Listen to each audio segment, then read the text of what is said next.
નમસ્તે વિદ્યાર્થી મિત્રો, આપણે આગળ હવે સ્વાધ્યાયમાં 12.7 બરાબર એક્ઝામ્પલ ગણીએ. કાલે આપણે જે ટોપિક ભણી ગયા એના પરથી એક્ઝામ્પલ છે. કાલે આપણે ઉષ્માયંત્રની વાત કરી ગયા બરાબર, થોડુંક યાદ કરીએ અને પછી દાખલો ગણીએ. ઉષ્માયંત્ર શું છે? તો કે ઉષ્માયંત્ર એ ઉષ્માનું કાર્યમાં રૂપાંતરણ કરે છે બરાબર, અથવા તો ઉષ્મા ઉર્જાનું યાંત્રિક ઉર્જામાં રૂપાંતરણ કરે છે. આપણે કાલે જોઈ ગયા એ પ્રમાણે ઉષ્માયંત્રમાં મુખ્ય 3 ભાગ છે: ઉષ્મા પ્રાપ્તિ સ્થાન, કાર્યકારી પદાર્થ એટલે તંત્ર, અને ઠારણ વ્યવસ્થા બરાબર. ઉષ્મા પ્રાપ્તિ સ્થાનને ગરમ પરિસર એવું પણ કહેવાય અને ઠારણ વ્યવસ્થાને ઠંડુ પરિસર એવું પણ કહેવાય.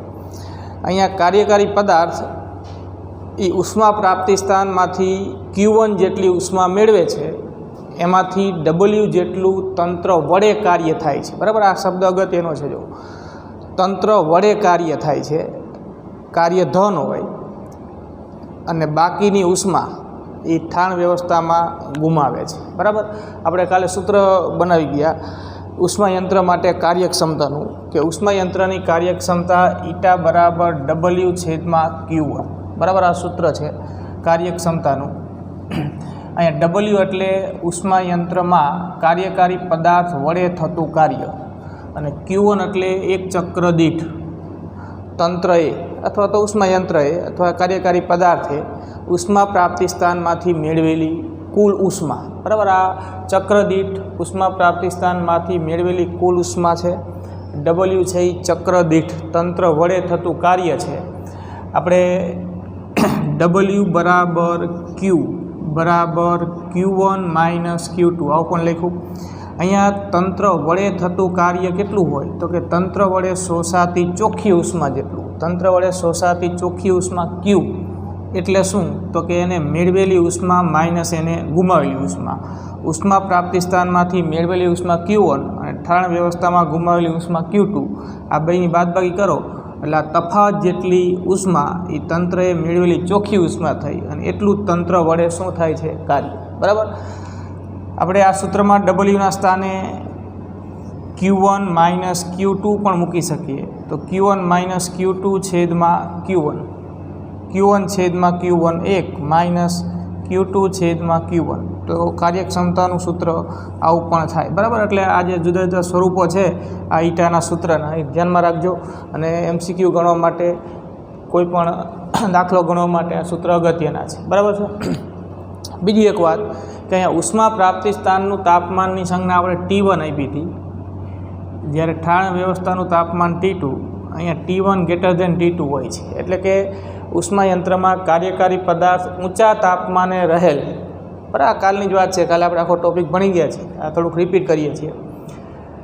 T1 તાપમાને રહેલ ઉષ્મા પ્રાપ્તિ સ્થાનમાંથી, એટલે કે ઊંચા તાપમાન T1 એ રહેલ ઉષ્મા પ્રાપ્તિ સ્થાનમાંથી કાર્યકારી પદાર્થ ઉષ્મા મેળવે છે Q1 જેટલી, અને એના કરતાં નીચા તાપમાન ધરાવતા ઠંડા પરિસરમાં કે ઠારણ વ્યવસ્થામાં, કે જેનું તાપમાન T2 સંજ્ઞા આપણે આપી, એમાં એ Q2 જેટલી ઉષ્મા ગુમાવે છે. અહીં તફાવત જેટલી ઉષ્માનું કાર્યમાં રૂપાંતરણ કરે છે બરાબર. આ કામ ઉષ્માયંત્રનું છે.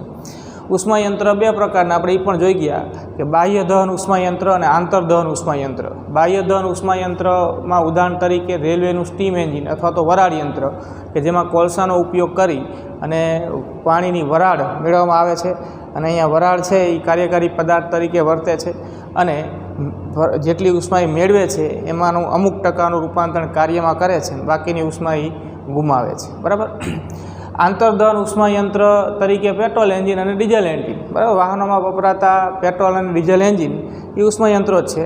અહીંયા પેટ્રોલ કે ડીઝલનું બળતણ તરીકે ઉપયોગ થાય છે.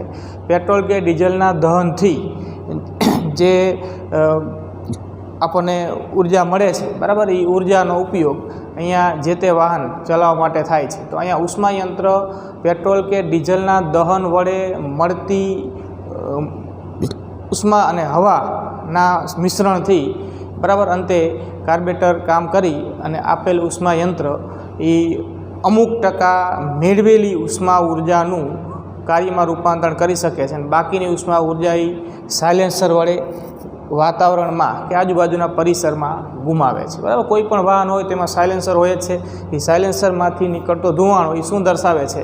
તો કે આપેલ પેટ્રોલ કે ડીઝલ એન્જિન કે ઉષ્માયંત્ર માં જે ઉષ્મા એને મેળવી અમુક ટકાનું રૂપાંતર કાર્યમાં થયું અને બાકીની જે Q2 જેટલી ઉષ્મા ગુમાવાય છે એ ગુમાવાતી ઉષ્મા એ સાયલેન્સર મારફતે ગુમાવાય છે, બરાબર. એટલે આ રીતે ઉષ્માયંત્ર એને આપેલી ઉષ્માનું કાર્યમાં રૂપાંતર કરે છે, પણ ક્યારેય આ 100% રૂપાંતર નથી હોતું, બરાબર. અહીંયા જુઓ કે W/Q1 છે, અહીંયા હંમેશા Q1 > W જ હોય છે, એટલે કે મેળવેલી કુલ ઉષ્મા ઉર્જા એના વડે થતા કાર્ય કરતાં મોટી જ હોય છે.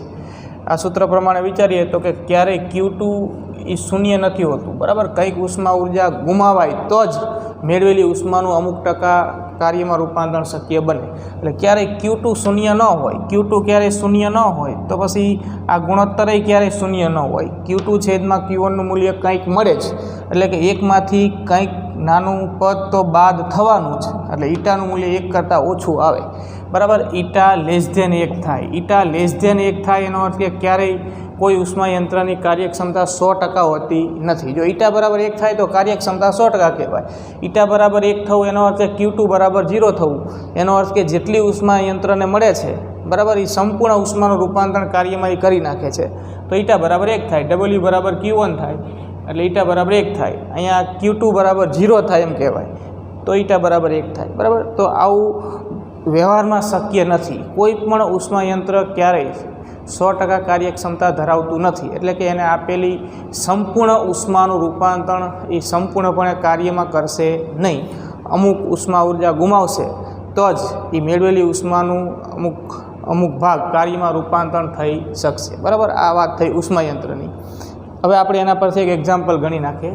આ બધા સૂત્રો જ છે અને એક્ઝામ્પલ સિમ્પલ છે. જો સ્વાધ્યાયમાં 12.7 જુઓ, એક વરાળ યંત્ર, બરાબર, ઉષ્માયંત્ર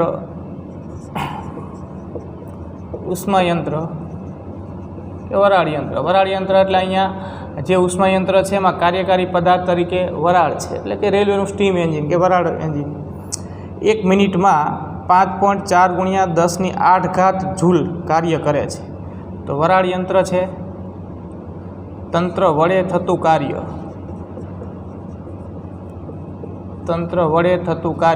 W 5.4 × 10⁸ જૂલ, બરાબર. દર મિનિટે આટલું કાર્ય થાય છે. તેના બોઇલરમાંથી 1 મિનિટમાં 3.6 × 10⁹ જૂલ ઉષ્મા પૂરી પાડે છે. એટલે તંત્રને આપેલી કુલ ઉષ્મા અથવા તંત્રએ મેળવેલ કુલ ઉષ્મા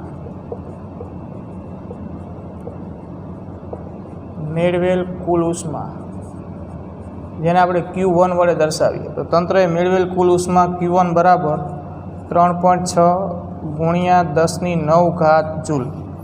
તો પ્રશ્ન છે કે એન્જિનની કાર્યક્ષમતા કેટલી અને 1 મિનિટમાં એ કેટલી ઉષ્મા ગુમાવશે, બરાબર. 1 મિનિટમાં તંત્ર આટલી ઉષ્મા મેળવે છે, 1 મિનિટમાં તંત્ર વડે આટલું કાર્ય થાય છે, તો એની કાર્યક્ષમતા અને 1 મિનિટમાં ગુમાવેલી ઉષ્મા શોધવી છે. તો કાર્યક્ષમતા શોધવા માટે આપણે ડાયરેક્ટ જ સૂત્ર મૂકીશું. આ રિવાજ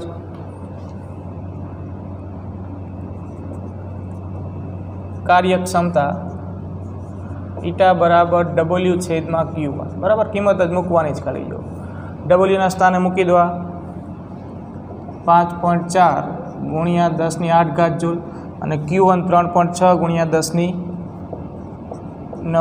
બરાબર. આ જવાબ મેળવો એટલે આપણને ઈટા મળી જાય કાર્યક્ષમતા.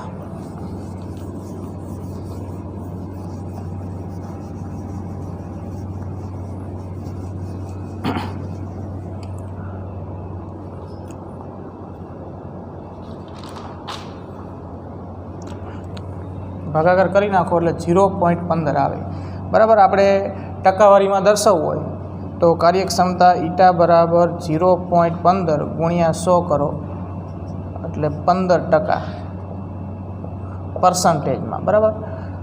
ઈટા બરાબર 0.15 એટલે કે ઈટા બરાબર કેટલા ટકા, તો કે 15%.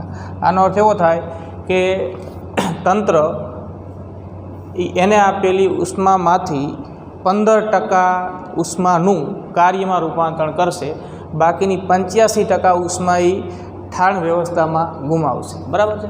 તો હવે ગુમાવાતી ઉષ્મા કેટલી એ આપણે શોધવું છે. તો તંત્રને કુલ Q1 જેટલી ઉષ્મા આપવામાં આવે છે, એમાંથી W જેટલું કાર્ય થાય છે, અને અને Q2 જેટલી ગુમાવે છે, તો W પ્લસ Q2 બરાબર Q1 થાય. તો ગુમાવાતી ઉષ્મા Q2 બરાબર, આપણે સૂત્રમાં ગુમાવાતી ઉષ્માની સંજ્ઞા Q2 આપી છે. Q1 Q2 અને Wનો આ સંબંધ છે, તો Q2 બરાબર Q1 માઇનસ W. બસ Q1 છે અને W છે, બેની બાદબાકી કરી નાખો. 3.6 ગુણ્યા 10⁹ માઇનસ 5.4 ગુણ્યા 10⁸. બરાબર, તો આ મળશે આપણને Q2 ગુમાવાતી ઉષ્મા જૂલમાં. બાદબાકી કરો એટલે 30.6 ગુણ્યા 10⁸ થઈ જાય. બરાબર, અહીંયા જો 10⁹ છે એની 10⁸ કરી નાખો એટલે એક પોઈન્ટ આ બાજુ ખસે. 36 ગુણ્યા 10⁸ માઇનસ 5.4 ગુણ્યા 10⁸. 10⁸ કોમન નીકળે, 36 માઇનસ 5.4 એટલે કે 30.6 ગુણ્યા 10⁸ જૂલ. બરાબર, આ Q2. હજી રાઉન્ડ ઓફ કરીને લખવું હોય તો એક પોઈન્ટ આ બાજુ ખસેડી દો એટલે અહીંયા 10⁹ થઈ જાય અને 0.6 છે રાઉન્ડ ઓફ કરીને 1 લખી શકાય. 3.1 ગુણ્યા 10⁹ જૂલ આમ પણ લખાય. તો આપણે બરાબર આમ આ જવાબ લખો તોય ચાલે, અને આપણે રાઉન્ડ ઓફ કરીને લખ્યું એક પોઈન્ટ આ બાજુ ખસેડ્યો એટલે અહીંયા 10⁹ થઈ જાય અને 30 આ પોઈન્ટ આમ ખસે એટલે 3.06. 3.06માં આ 6 ને ન લખો તો આ 0ની જગ્યાએ 1 લખાય એટલે 3.1 ગુણ્યા 10⁹ જૂલ. રાઉન્ડ ઓફ કરીને લખો તો આમ પણ લખાય. બરાબર, એટલે આપણે જવાબ તો સિમ્પલ છે. આ તો આપણી પાસે આ સૂત્ર હોય તો સરળતાથી આપણે કાર્ય પણ શોધી શકીએ, આપેલી ઉષ્માએ શોધી શકાય, ગુમાવતી ઉષ્મા શોધી શકાય અને કાર્યક્ષમતાએ શોધી શકાય. બરાબર, કોઈ 2 રાશિઓ આપેલી હોય તો ત્રીજી રાશિ આપણે શોધી શકીશું.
જો હવે આપણે ઉષ્માયંત્રનો એક પ્રકાર ભણવાનો છે. બરાબર, જેને કાર્નોટ એન્જિન કહેવાય છે. કાર્નોટ એન્જિન કે કાર્નોટ યંત્ર એ એક ઉષ્માયંત્ર જ છે. એ પણ ઉષ્માનું રૂપાંતરણ કાર્યમાં જ કરે છે, પણ એ આખી પ્રક્રિયા જે થાય છે ઉષ્માનું કાર્યમાં રૂપાંતરણની એ આપણે સમીકરણો સહિત બરાબર અહીંયા સમજવી છે. તો પ્રશ્ન થશે કાર્નોટ એન્જિન એટલે શું અને તેની કાર્યક્ષમતાનું સૂત્ર મેળવો.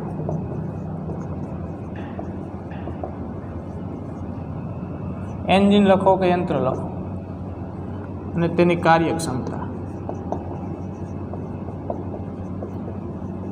બરાબર, ઉષ્માયંત્ર જ છે. કાર્નોટ એન્જિન એ ઉષ્માયંત્ર જ છે. કાર્નોટ એન્જિન કે કાર્નોટ યંત્ર એ 2 સમતાપી 2 સમોષ્મી પ્રક્રિયાઓ વડે થતી પ્રતિવર્તી ચક્રીય પ્રક્રિયા દ્વારા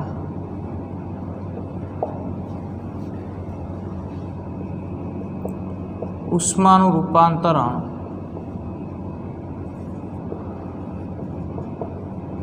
કાર્યમાં કરે છે. બરાબર, કાર્નોટ એન્જિન જ થયું, સોરી ઉષ્માયંત્ર જ થયું કાર્નોટ એન્જિન, કેમ કે ઉષ્માનું રૂપાંતરણ શામાં કરે છે? કાર્યમાં, અથવા તો ઉષ્મા ઉર્જાનું રૂપાંતરણ યાંત્રિક ઉર્જામાં કરે છે. કાર્નોટ એન્જિનમાં કુલ 4 પ્રક્રિયાઓ છે, 2 સમતાપી અને 2 સમોષ્મી. આવી 4 પ્રક્રિયાઓ પૂરી થાય એટલે એક ચક્ર પૂરું થશે અને આવું પછી બીજું ચક્ર, પછી ત્રીજું ચક્ર, જેને આપણે પ્રતિવર્તી પ્રક્રિયા કહી શકીએ. એકને એક ચક્ર વારંવાર થયા કરે, બરાબર. એકને એક ચક્ર પૂરું થાય પછી બીજું, ત્રીજું, અને દરેક એક ચક્રમાં 2 સમતાપી અને 2 સમોષ્મી પ્રક્રિયા થશે. તો આ રીતે પ્રતિવર્તી ચક્રીય પ્રક્રિયા દ્વારા કાર્નોટ એન્જિન એ ઉષ્માનું રૂપાંતરણ કાર્યમાં કરે છે. એટલે કાર્નોટ એન્જિન એક ઉષ્મા યંત્ર થયું. હવે આપણે એક ચક્ર કઈ રીતે પૂરું થાય છે એ હકીકત આપણે અહીંયા સમજાવવાની છે. એની કાર્યક્ષમતાનું સૂત્ર બનાવવાનું છે. કાર્નોટ એન્જિન એ ઉષ્મા યંત્ર જ છે, બરાબર, અથવા ઉષ્મા એન્જિન છે. હવે આપણે આલેખમાં PVના આલેખમાં આખું ચક્ર અહીંયા દર્શાવીએ જો, બરાબર. દબાણ વિરુદ્ધ કદનો આલેખ આપેલ સમગ્ર એક ચક્ર દરમિયાન કેવો મળશે એ આપણે જોઈએ. અને સાથે સાથે એ જે આખું ચક્ર છે એમાં કુલ 4 તબક્કા થશે, 2 સમતાપી પ્રક્રિયાના અને 2 સમોષ્મી પ્રક્રિયાના. એ 4 તબક્કાઓ આપણે અહીંયા સમજાવવાના છે, એના સૂત્રો આપવાના છે. જો PVના આલેખમાં, બરાબર, તંત્ર, કાર્યકારી પદાર્થ અથવા કાર્નોટ એન્જિન કે કાર્નોટ એન્જિનમાં વપરાયેલ કાર્યકારી પદાર્થ કોઈ આદર્શ વાયુ આપણે ગણી લઈએ, એ એની પ્રારંભિક અવસ્થામાં છે. આલેખમાં પ્રારંભિક અવસ્થાને આપણે A વડે દર્શાવીએ. પ્રારંભિક અવસ્થામાં તંત્રનું દબાણ P1, કદ V1 અને તાપમાન T1 છે, બરાબર. આ પ્રારંભિક અવસ્થા P1, V1, T1. હવે અહીંયા પહેલો તબક્કો છે, કુલ 4 તબક્કા છે, 2 સમતાપી પ્રક્રિયાના અને 2 સમોષ્મી પ્રક્રિયામાં. એમાં પહેલો તબક્કો છે સમતાપી વિસ્તરણ. સમતાપી વિસ્તરણ, બરાબર. આખું એક ચક્ર કઈ રીતે પૂરું થાય છે 4 પ્રક્રિયા દ્વારા, એ આપણે સમજાવવું છે. તો પહેલો તબક્કો છે સમતાપી વિસ્તરણ. સમતાપી વિસ્તરણનો અર્થ શું થાય? તો કે અચળ તાપમાને કદમાં વધારો. વિસ્તરણ એટલે કદમાં વધારો, બરાબર. તંત્રનું અચળ તાપમાને એના કદમાં વધારો થશે. આપણે આલેખમાં એ હકીકત દર્શાવતા જઈએ અને અહીંયા આપણે એ પરિણામ એના અનુરૂપ સૂત્ર પણ આપતા જઈએ કે આ પ્રારંભિક અવસ્થા છે અને આ પ્રારંભિક અવસ્થા એમાંથી તંત્ર અંતિમ અવસ્થા એટલે કે અન્ય કોઈ અવસ્થા બીમાં જાય છે. સમતાપી વિસ્તરણ છે એટલે દબાણ P1માંથી બદલાઈને P2 થયું, કદ V1માંથી બદલાઈને V2 થયું. સમતાપી પ્રક્રિયા છે એટલે તાપમાન તો અહીંયા T1 હતું ને અહીંયા T1 જ રહેશે. આવી રીતે તંત્ર A થી B સુધી જાય છે અને PVનો આલેખ આ મુજબ આપણને મળે છે, બરાબર. આ પહેલો તબક્કો, આને કહેવાય સમતાપી વિસ્તરણ. સમતાપી વિસ્તરણ, અચળ તાપમાને કદમાં વધારો, બરાબર. અચળ તાપમાને કદમાં વધારો, કદ વધશે એટલે દબાણ ઘટશે અને તાપમાન અચળ. તો આ થયું સમતાપી વિસ્તરણ. તો આપણે એને અનુરૂપ અહીંયા સૂત્ર આપી દઈએ. તંત્ર A to B, બરાબર. અવસ્થા Aમાંથી અવસ્થા Bમાં સમતાપી વિસ્તરણ પામે છે.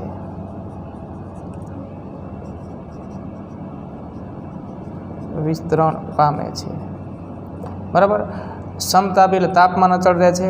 સમતાપી વિસ્તરણ પામે છે, કદમાં વધારો થાય છે એટલે તંત્ર ઉષ્માનું શોષણ કરે અને તંત્ર વડે કાર્ય થાય, બરાબર. કદ વધે એટલે તંત્ર વડે કાર્ય થાય અને તંત્ર વડે કાર્ય થાય એટલે તંત્ર ઉષ્માનું શોષણ કરે. તો તંત્ર A થી B સમતાપી વિસ્તરણ પામે છે. તંત્ર T1 તાપમાને Q1 ઉષ્માનું શોષણ કરશે. ઉષ્માનું શોષણ કરે છે અને તંત્ર વડે W1 જેટલું કાર્ય થાય છે, બરાબર. ઉષ્માનું શોષણ થાય ને તંત્ર વડે કાર્ય થાય અચળ તાપમાને. વિસ્તરણ શબ્દ છે ને એટલે કદ V1 માંથી V2 થયું એટલે કદમાં વધારો થયો. જો કદ વધ્યું, દબાણમાં ઘટાડો થયો. કદ વધશે, દબાણ ઘટશે અને તાપમાન અચળ રહેશે. તંત્ર T1 તાપમાને Q1 ઉષ્માનું શોષણ કરે છે અને તંત્ર વડે W1 જેટલું કાર્ય થાય છે. તો આપણે હવે એ પ્રમાણે સૂત્ર લખતા જઈએ કે સમતાપી વિસ્તરણ છે અને તંત્ર વડે થતું કાર્ય, તંત્ર વડે થતું કાર્ય કે તંત્રએ શોષેલી ઉષ્મા, તંત્રએ શોષેલી ઉષ્મા, બરાબર. દેખો એ સરખી જ વાત થઈ. તો કે Q1 બરાબર W1 બરાબર સમતાપી પ્રક્રિયા છે તો આપણે સૂત્ર બનાવી ગયા છીએ સમતાપી પ્રક્રિયા માટે કાર્યનું, અને જે સમતાપી પ્રક્રિયા માટે જે કાર્યનું સૂત્ર એ જ ઉષ્માનું સૂત્રનું સ્વરૂપ આવું હતું કે μRT E log અંતિમ કદ છેદમાં પ્રારંભિક કદ. તો અહીંયા તાપમાન T1, અંતિમ કદ થયું V2 છેદમાં પ્રારંભિક કદ V1, બરાબર. તો આ તંત્ર વડે થતું કાર્ય સમતાપી પ્રક્રિયા માટે બોયલના નિયમ અનુસાર, બોયલના નિયમ મુજબ સૂત્ર લખાય. બોયલના નિયમ મુજબ અચળ તાપમાને PV બરાબર અચળ. તો PV બરાબર અચળ એટલે અવસ્થા A માં દબાણ કદનો ગુણાકાર અને અવસ્થા B માં દબાણ કદનો ગુણાકાર સરખો થાય એટલે કે P1 V1 બરાબર P2 V2, બરાબર. તો આ થયું સમીકરણ નંબર 1, આ થયું સમીકરણ નંબર 2. આ એક તબક્કો પૂરો થયો સમતાપી વિસ્તરણનો. હવે તંત્ર અવસ્થા B માં છે. હવે અવસ્થા B માંથી અવસ્થા C માં તંત્ર જાય, અવસ્થા C માં એ દરમિયાન સમોષ્મી વિસ્તરણ થાય છે. જો આ લેખા મુજબ મળે આપણને, આ મુજબ અવસ્થા C, અવસ્થા C માં આપણે લખીશું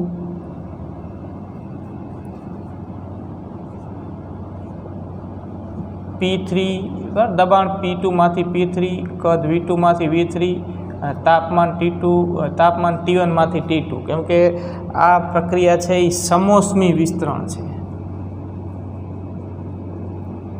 સમોષ્મી વિસ્તરણ, સમોષ્મી વિસ્તરણનો અર્થ શું થાય તો કે ઉષ્માના વિનિમય વગર કદમાં વધારો. વિસ્તરણ શબ્દ આવે એટલે કદમાં વધારો સૂચવે. જો કદ V2 માંથી વધીને V3 થયું, કદ V2 હતું એમાંથી વધીને V3 થયું, કદ વધશે એટલે દબાણમાં ઘટાડો થશે P2 માંથી P3, બરાબર.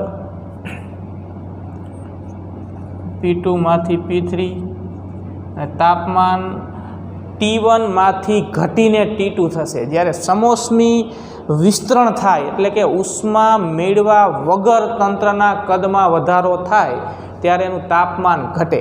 વિસ્તરણ થાય છે એટલે કદ વધે અને દબાણમાં પણ ઘટાડો થાય.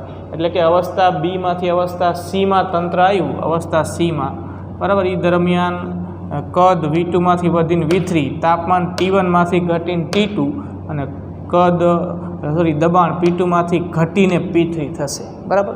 આપણે લખીએ. જો બીજો તબક્કો સમોષ્મી વિસ્તરણ, સમોષ્મી વિસ્તરણ તંત્ર B થી C સમોષ્મી વિસ્તરણ કરે છે. અવસ્થા B માંથી C માં સમોષ્મી વિસ્તરણ કરે છે.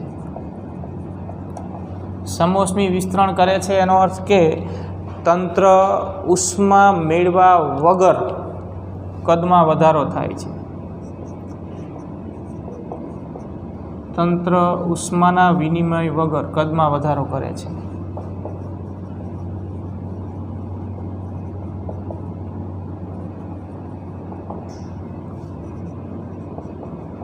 અને આવું થાય એટલે તંત્રનું તાપમાન T1 માંથી ઘટી T2 થાય છે, બરાબર. તાપમાન T1 માંથી ઘટી T2 થાય છે. હવે સમોષ્મી પ્રક્રિયા છે એટલે સમોષ્મી પ્રક્રિયા માટે દબાણ કદનો સંબંધ આપણે અહીંયા સીધો લાગુ પાડી શકીએ. સમોષ્મી વિસ્તરણ હોય કે સમોષ્મી સંકોચન હોય, સમોષ્મી પ્રક્રિયા હોય, ઉષ્માના વિનિમય વગર પ્રક્રિયા થતી હોય એટલે દબાણ કદનો આ સંબંધ આપણે ભણી ગયા. સમોષ્મી વિસ્તરણ માટે દબાણ કદનો સંબંધ આપણે જાણીએ છીએ PV રેસ ટુ ગેમા બરાબર અચળ. એટલે કે P1 V1 raise to gamma બરાબર P2 V2 raise to gamma, બરાબર. આ રીતે આપણે સૂત્રનું સ્વરૂપ લખતા હતા. અહીંયા ક્યાંથી ક્યાં સુધીની વાત છે? તો કે B થી C માં. તો અહીંયા આ સમોષ્મી વિસ્તરણ માટે આ પ્રારંભિક અવસ્થા થઈ ને અંતિમ અવસ્થા થઈ.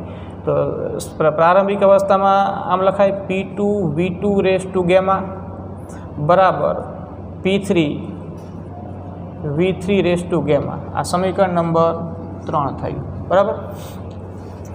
હવે એવી જ રીતે ત્રીજો તબક્કો સમતાપી સંકોચન. જો સમતાપી સંકોચનનો અર્થ થાય કે અચળ તાપમાને કદમાં ઘટાડો. આલેખ આ રીતે આવશે. જો તાપમાન અચળ રહેશે T2 જેટલું અને કદ V3 માંથી ઘટીને V4 થશે. અહીંયા આપણે કહી દઈએ D બરાબર P4 V4 અને તાપમાન T2નું T2.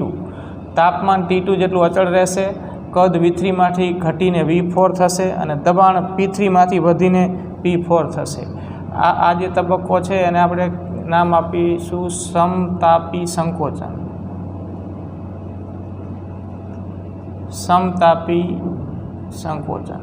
સમતાપી સંકોચન માટે આપણે માહિતી આપી દઈએ. આ તબક્કો ત્રીજો થયો, સમતાપી સંકોચન. તંત્ર C માંથી D માં, તંત્ર C અવસ્થામાંથી D અવસ્થામાં સમતાપી સંકોચન પામે છે. તંત્ર C થી D સમતાપી સંકોચન કરે છે.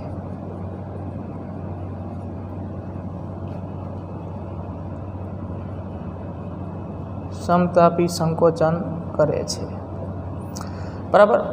સમતાપી સંકોચન કરે છે એટલે કે T2 જેટલા અચળ તાપમાને ઉષ્મા ગુમાવે છે અને તંત્ર પર કાર્ય થાય છે અને તંત્રના કદમાં શું થાય છે? ઘટાડો. આપણે લખીએ જો કે તંત્ર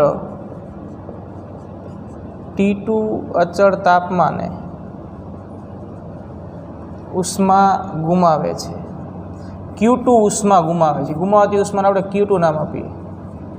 Q2 ઉષ્મા ગુમાવે છે અને અહીંયા કેમ તંત્ર સમોષ્મી વિસ્તરણમાં તંત્ર ઉષ્માનું શોષણ કરતું હતું, તંત્ર વડે કાર્ય થતું હતું. એના કરતાં ઉલટું અહીંયા T2 જેટલા અચળ તાપમાને તંત્ર ઉષ્મા ગુમાવે છે અને તંત્ર પર કાર્ય થશે.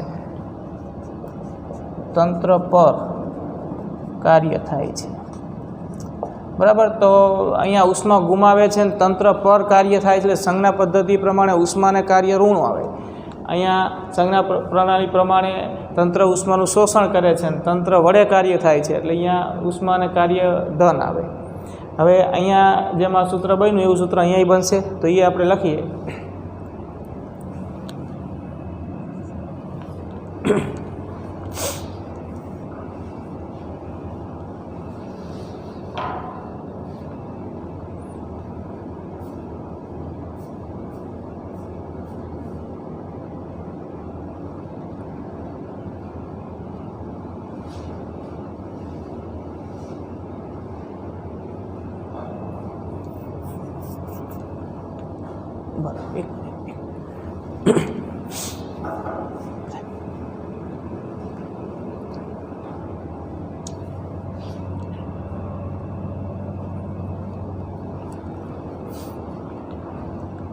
ફોટો પડી ગયો.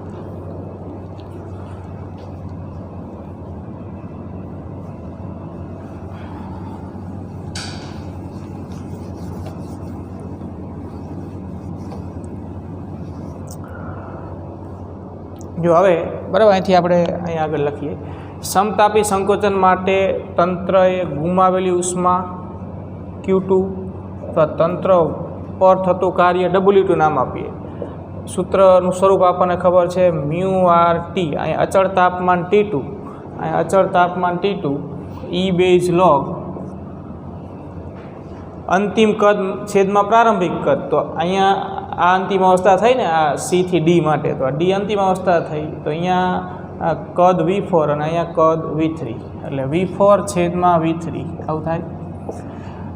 અને આગળ નિશાની શું આવે? માઇનસ. હવે જો આપણે માઇનસ નિશાની ન લખ્યું હોય બરાબર, સંજ્ઞા પદ્ધતિ પ્રમાણે તંત્ર પર કાર્ય થાય છે એટલે માઇનસ માર્યું, પણ આપણે માઇનસ ન લખવું હોય તો Q2 બરાબર W2 બરાબર ઋણ નિશાની કાઢી નાખો તો આ ગુણોત્તર ઉલટાઈ દેવાનું, μRT2 E base log V3 છેદમાં V4 આવું લખાય બરાબર, વાત એક જ થાય. આ સમીકરણ નંબર 4 આપો. સમતાપી પ્રક્રિયા છે એટલે બોયલનો નિયમ અહીંયા લાગુ પડશે.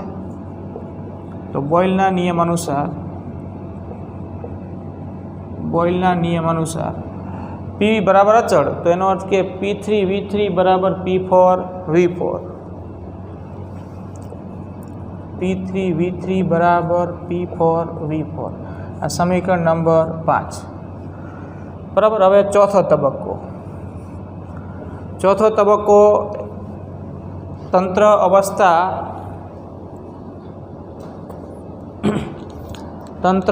તંત્ર અવસ્થા D માંથી A માં પાછું આવશે જો, અને એ દરમિયાન તંત્રનું સમોષ્મી સંકોચન થાય છે. સમોષ્મી સંકોચન એટલે ઉષ્મા ગુમાવ્યા વગર કદમાં ઘટાડો, અને દબાણમાં વધારો. તો આ D થી A સુધીની જે પ્રક્રિયા છે એ કયો તબક્કો થયો? તો કે સમોષ્મી સંકોચન બરાબર. સમોષ્મી સંકોચનનો અર્થ થયો ઉષ્મા ગુમાવ્યા વગર કદમાં ઘટાડો. સંકોચન એટલે કદમાં ઘટાડો, વિસ્તરણ એટલે કદમાં વધારો. તો અહીંયા ઉષ્મા ગુમાવ્યા વગર કદમાં વધારો હતો, અહીંયા ઉષ્મા ગુમાવ્યા વગર કદમાં ઘટાડો છે. કદ ઘટશે એટલે દબાણ વધશે બરાબર. તો ચોથો તબક્કો આપણે સૂત્ર સહિત આપી દઈએ. સમોષ્મી સંકોચન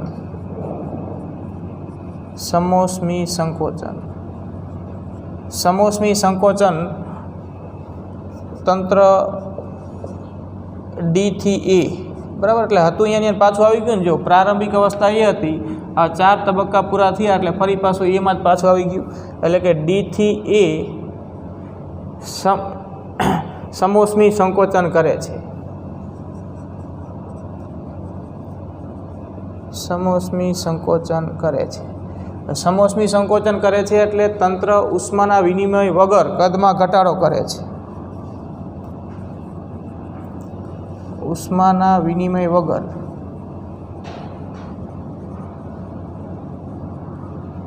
કદમાં ઘટાડો કરે છે. અને કદમાં ઘટાડો થાય એટલે તંત્રનું તાપમાન વધશે. જે અહીંયા ઘટતું હતું ને સમોષ્મી વિસ્તરણમાં, તાપમાન T1 માંથી ઘટીને T2 થયું હતું, એના કરતાં અહીંયા ઉલટું કે તાપમાન T2 માંથી વધીને T1 થશે, કેમ કે સમોષ્મી સંકોચન છે. તંત્રનું તાપમાન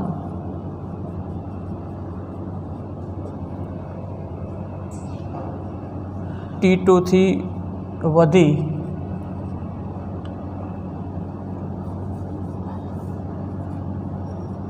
T1 થશે બરાબર. તો આ 4 તબક્કા પૂરા થયા. હવે જો આનું સૂત્ર આપણે આપી દઈએ.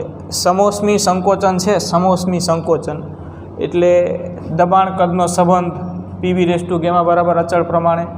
તો P4 V4 આ D થી A માટે તો આ પ્રારંભિક અવસ્થા થઈ ને, એટલે P4 V4 બરાબર P1 V1 આ સમીકરણ નંબર 6 આપી દો. તો હવે આપણી પાસે કુલ 6 સમીકરણો છે. જો સમીકરણ 1, સમીકરણ 2, 3, 4, 5 અને 6 આ 6 સમીકરણનો ઉપયોગ કરી અને આપણે હવે કાર્નોટ એન્જિનની કાર્યક્ષમતાનું સૂત્ર બનાવવું છે. તો કાર્નોટ એન્જિન એ ઉષ્માયંત્ર જ છે, અને ઉષ્માયંત્રની કાર્યક્ષમતાનું જે સામાન્ય સૂત્ર હતું બરાબર, એનો જ આપણે અહીંયા ઉપયોગ કરીશું. જો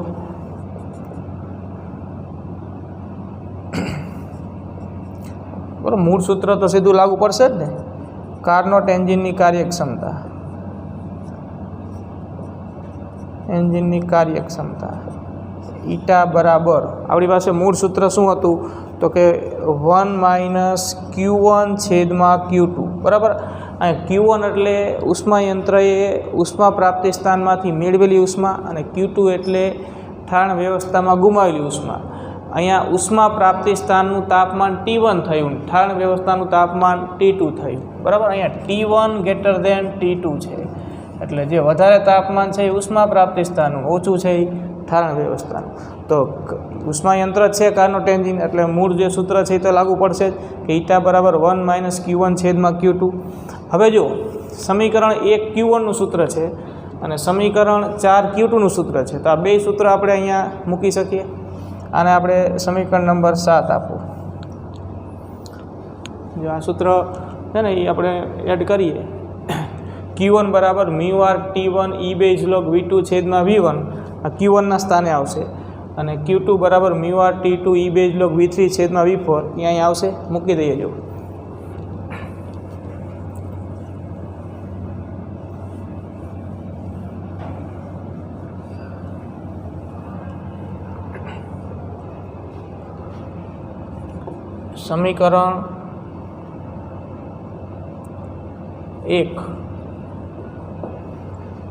સમીકરણ 1 અને 4 પરથી ઈટા બરાબર 1 - Q1ના સ્થાને આપણે લખશું μR T1 E base log V2 છેદમાં V1, અને Q2ના સ્થાને લખીશું μR T2 E base log V3 છેદમાં V4, બરાબર. આને સમીકરણ નંબર 8 આપી દો. હવે જો આ μR કેન્સલ, બરાબર. હવે આટલું જે વધ્યું ને T1 E base log V2 છેદમાં V1, T2 E base log V3 છેદમાં V4, એમાં આપણે હવે આવું જો સાબિત કરી શકીએ. જો હવે આપણી પાસે જે સમીકરણ બીજા વધ્યા એના પરથી આવું સાબિત કરી શકીએ કે V2 છેદમાં V1 બરાબર V3 છેદમાં V4 થાય. આ V2 છેદમાં V1 ઉપરનો ગુણોત્તર અને V3 છેદમાં V4 નીચેનો ગુણોત્તર સરખા થાય, તો પછી આટલું કેન્સલ થઈ જાય. અહીંયા ફક્ત T1 છેદમાં T2 વધે. તો એવું આપણે વિચારીએ. જો સમીકરણ 3, જો આપણી પાસે હવે સમીકરણ અહીંયા 2 હતું. સમીકરણ 2 કયું હતું? તો કે P1 V1 બરાબર P2 V2. એ સમીકરણ 2, 3, 5 અને 6, બરાબર. એનો આપણે ગુણાકાર કરીએ. જો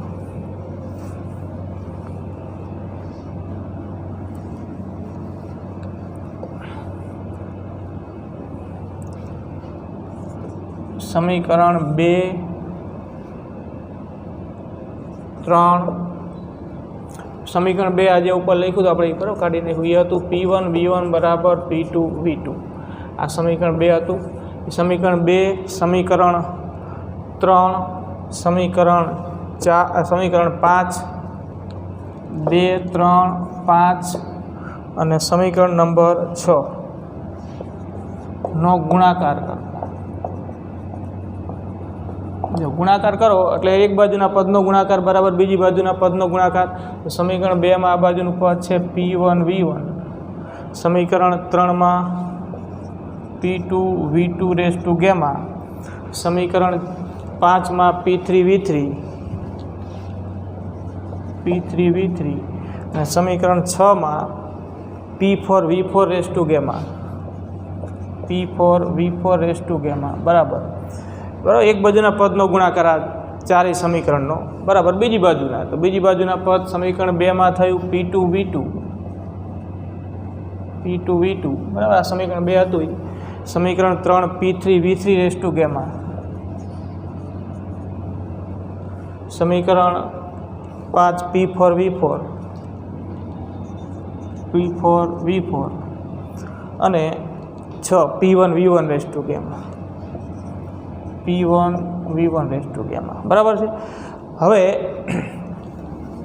જો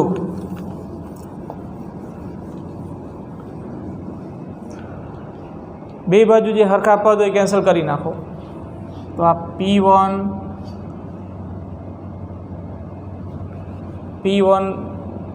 V1, આ બાજુ આ P1 કેન્સલ, P2, આ P2, આ P3, આ P4, બરાબર. આ P4, બે બાજુનું દબાણના પદ કેન્સલ થઈ જશે.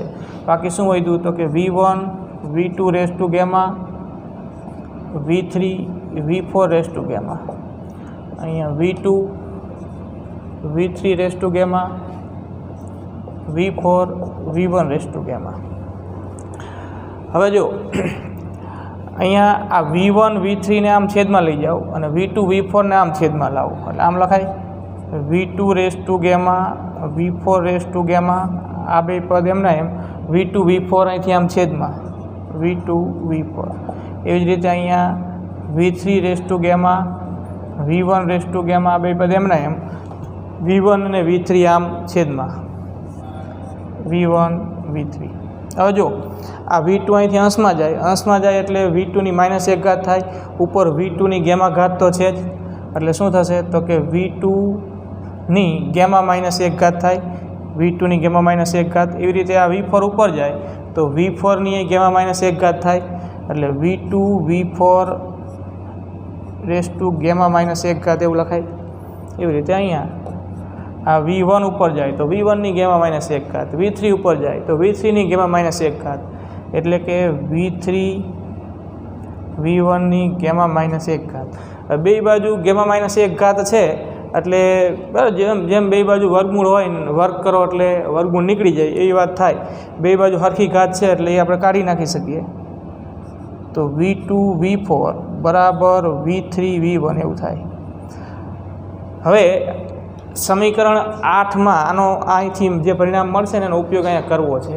એટલે આપણે V2 છેદમાં V1 બરાબર V3 છેદમાં V4 ગુણોત્તર સાબિત કરવો છે. તો અહીંયાથી થઈ જાય જો V2 છેદમાં V1, આ V1 નામ છેદમાં લાવો એટલે V2 છેદમાં V1 બરાબર V3 છેદમાં V4 આવું સાબિત થયું. બરાબર. સમીકરણ 2, 3, 5 અને 6નો ગુણાકાર કર્યો એટલે એક બાજુના પદનો ગુણાકાર બરાબર બીજી બાજુના પદનો ગુણાકાર. બે બાજુ દબાણના સ્વરૂપના પદ નીકળી ગયા, કદના સ્વરૂપના વધ્યા, એની આવી આપણે ગોઠવણી કરી. બરાબર. અહીંથી V2 V4 આમ છેદમાં લાવ્યા, અહીંથી V1 V3 આમ છેદમાં લઈ ગયા, પછી આમ અંશમાં લઈ ગયા એટલે આ રીતે મળે ને. બે બાજુ ગેમા -1 ઘાત છે આ બાજુના કાઉન્સમાં આ બાજુના કાઉન્સમાં એટલે ગેમા -1 ઘાત નીકળી જાય એટલે છેલ્લે આપણને V2 છેદમાં V1 બરાબર V3 છેદમાં V4 આવું મળ્યું. તો હવે આ પરિણામ છે સમીકરણ નંબર 9. એ 9નો ઉપયોગ સમીકરણ 8માં કરો તો સમીકરણ 8 પરથી કાર્યક્ષમતા ઈટા કાર્નોટ એન્જિનની બરાબર 1 માઇનસ આ મ્યુઆર તો કેન્સલ થઈ ગયા T1 E base log V2 છેદમાં V1 અને છેદમાં T2 E બેઝ લોગ. હવે V2 છેદમાં V1 બરાબર V3 છેદમાં V4 તો આ V3 છેદમાં V4 ની જગ્યાએ V2 છેદમાં V1 લખી શકાય એટલે ટૂંકમાં આ કેન્સલ થઈ જાય આટલું. બરાબર. આ ગુણોત્તર સરખા સાબિત થઈ ગયા ને એટલે આ કેન્સલ. તો ઈટા બરાબર 1 માઇનસ T1 છેદમાં T2 આવું સાબિત થયું. બરાબર. ઈટા બરાબર 1 માઇનસ T1 છેદમાં T2. તો આનો અર્થ કે જે કાર્નોટ એન્જિનની કાર્યક્ષમતા છે એ તાપમાન પર આધારિત છે. બરાબર. જ્યાંથી તંત્ર ઉષ્મા મેળવે છે એનું તાપમાન કેટલું અને જ્યાં તંત્ર ઉષ્મા ગુમાવે છે એનું તાપમાન કેટલું. જ્યાંથી તંત્ર ઉષ્મા મેળવે એ ઉષ્મા પ્રાપ્તિ સ્થાનનું તાપમાન T1 અને જ્યાં તંત્ર ઉષ્મા ગુમાવે ઠાણ વ્યવસ્થા અથવા ઠંડુ પરિસર જેનું તાપમાન T2.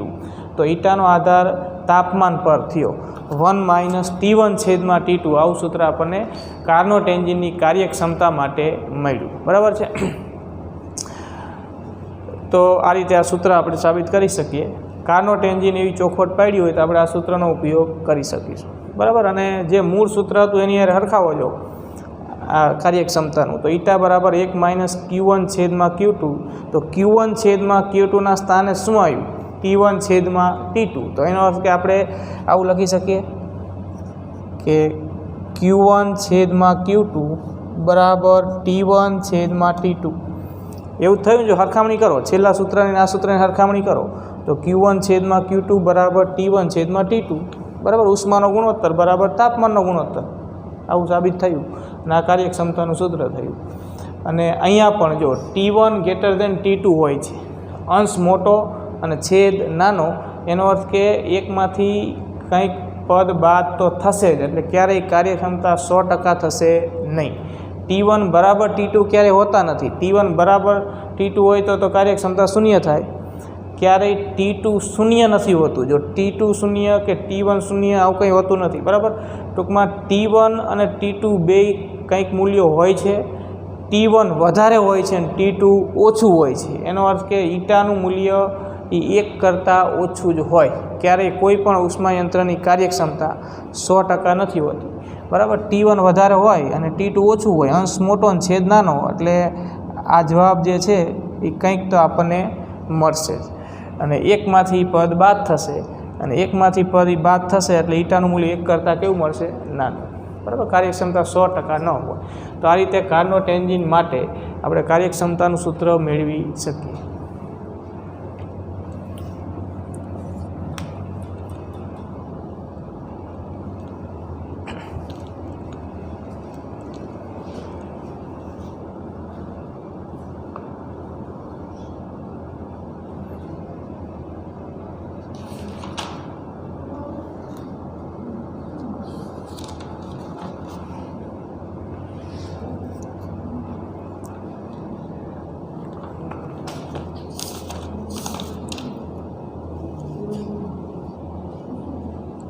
એક મિનિટ, આપણે આ ગુણોત્તર Q2/Q1 છે.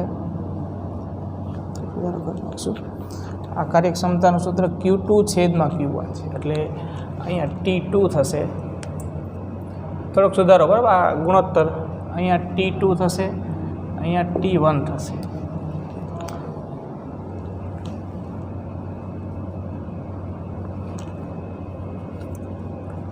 T2/T1.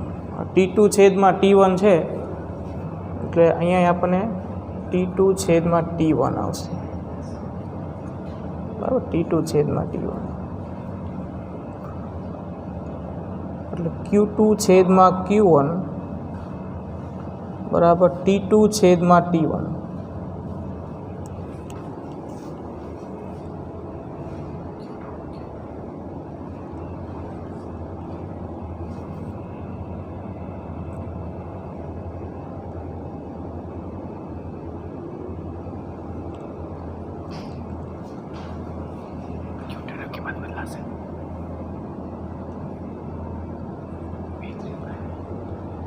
હા, એટલે અહીંયા આ V3/V4, આ Q2 મૂક્યું ને આપણે, V3/V4, અહીંયા V1/V2. આપણે આગળનું જે સૂત્ર હતું V2/V1 છે,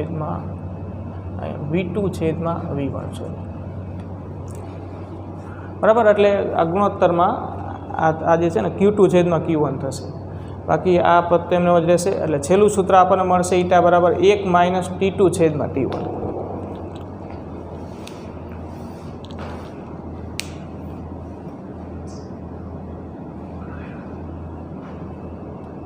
તો લઈ લો.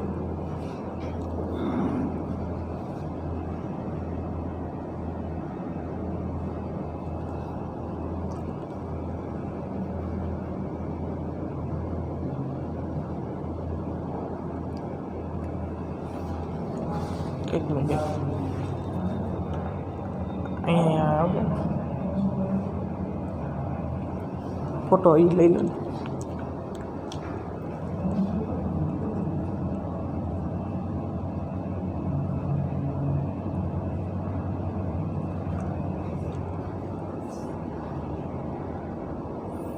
આવું થાય ક્યારેક, ફોટો બદલી નાખો. બંધ કર્યું.